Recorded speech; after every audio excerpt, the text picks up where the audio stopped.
ghost town, an old textile mill, first water-powered paper mill in Georgia.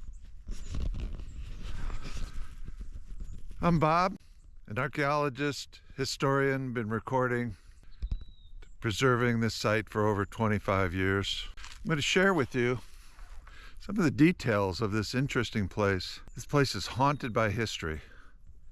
So much history, individuals with character and determination, first with the Native Americans and later with the textile mill, the first water-powered paper mill. This is a story that if you were to come out here in the quiet of the early evening or in a quiet morning, perhaps you could hear some of the haunting sounds of the old mill. Perhaps a whisper in the trees, fallen branch with no wind in the area, or even a murmuring of the river with voices and echoing some of the stories, some of the difficulties, the hard times that were here. People lived, worked, and died in this area, and their stories are here.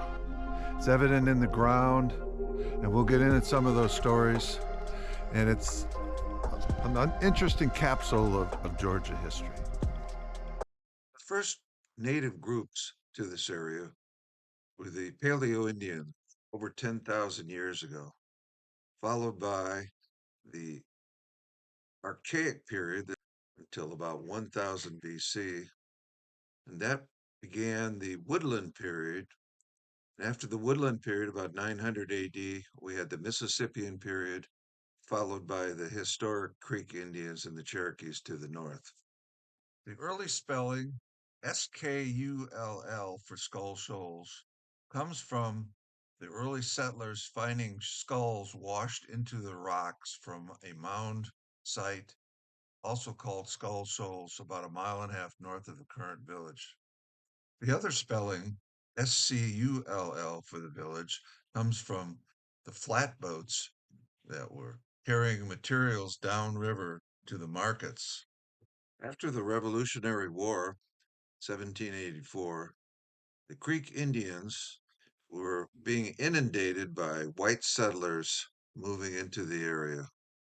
The Muskogee Creek Nation was largely located on the western side of what's now modern Georgia, along the Chattahoochee and into Alabama. Refused to give up their prime hunting grounds along the Oconee River. And their chief was Alexander McGillivray.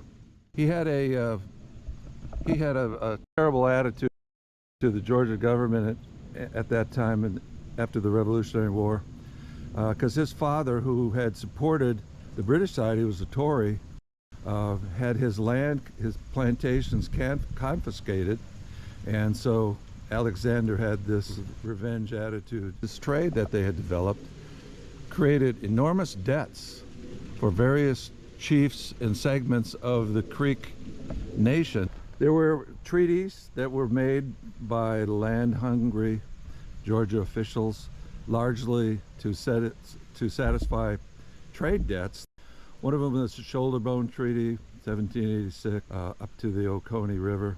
And McGillivray totally disavowed the legitimacy of it.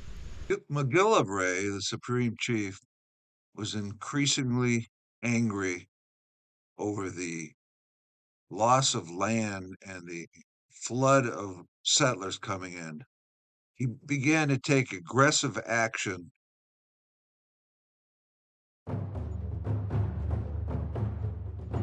Try to push back the settlers. Supreme Chief Alexander was angry, and it was time for war. He sent forth his warriors to wreak havoc on the Oconee River Valley with an intent to push the settlers back over the Oconee River. The Creek Indian marauders terrorized citizens throughout the entire Middle Oconee Valley. In 1787, the small village of Greensboro, Georgia, located on an Indian trail, had only been in existence for 1 year, was viciously attacked and burned with numerous loss of life. 31 settlers were killed and the town totally destroyed by Creek Indians. And many settlers were grouped together in their own little fortresses to defend themselves. But they often had the same attitude as the Indians as revenge and would launch counterattacks, killing Indians, some of them that were not even in battle. So it was a vicious, dangerous time in the Oconee River Valley.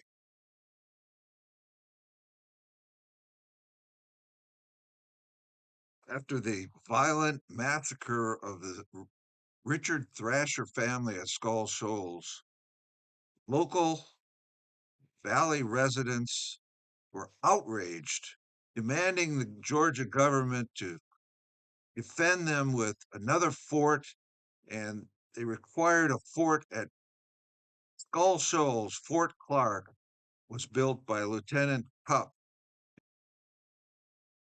The search for Fort Clark continues today.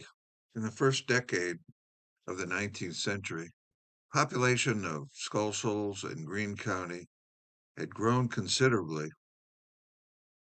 Early industry was developing.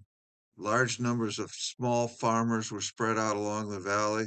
The Oconee Indian War was winding down to just an occasional attack, and the frontier had been pushed in 1805 to the center of the state. Zachariah Sims was an industrious, ambitious, qualified blacksmith. With the growing population of settlers, small farmers, and big farmers like Joel Early with 2,900 acres, they needed wood and they needed other services, so he developed a log sawmill.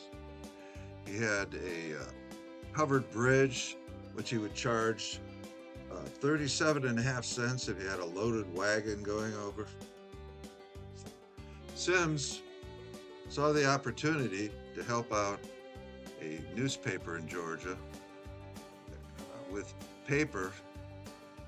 Paper was being restricted as the War of 1812 was developing. So the British were controlling the seas and the imports to the states. So Sims went to the Georgia government and asked for a loan to create the first water-powered paper mill in Georgia. Welcome to the power source for the paper mill in Georgia and the later textile mill. What you see here is the waterway, a little bridge where they would load things into the factory. Beyond that, you have the warehouse. Water would come in. It's a very slow motion from upstream where the dam was. Come in under the bridge, would come in, turn around like this. Come down, you can see the foundation of the first floor. And there's a little arch that was right there. You can see it sticking up. Water would come in the center. This would turn a shaft power for the mill, especially for the later textile mill.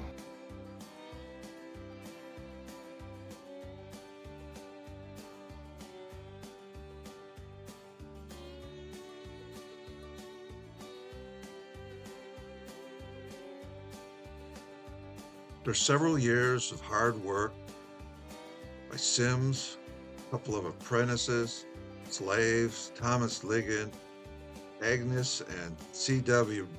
Pascal helping out, it could finally present paper for commercial institutions. But it was short-lived. There was financial disaster by 1814. The river was low, too low to move the mechanics of the mill.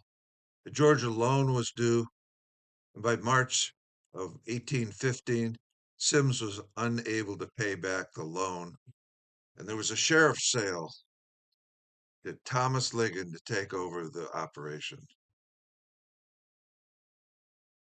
The dream of the paper mill dried up.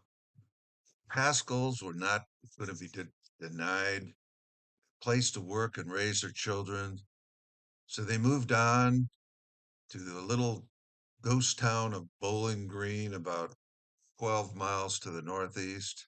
Sims, the talent with mechanical ability, creativity, the blacksmith, he went on to fix weapons for the Georgia militia and operated out of Athens.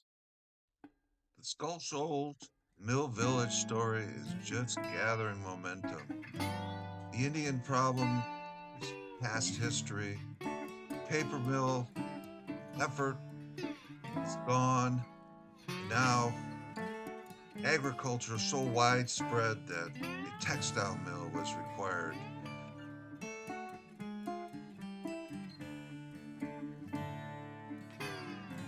I'd like to thank you for watching this video and sharing my passion for history and archaeology, focused here on the Oconee River Valley at Scull Shoals.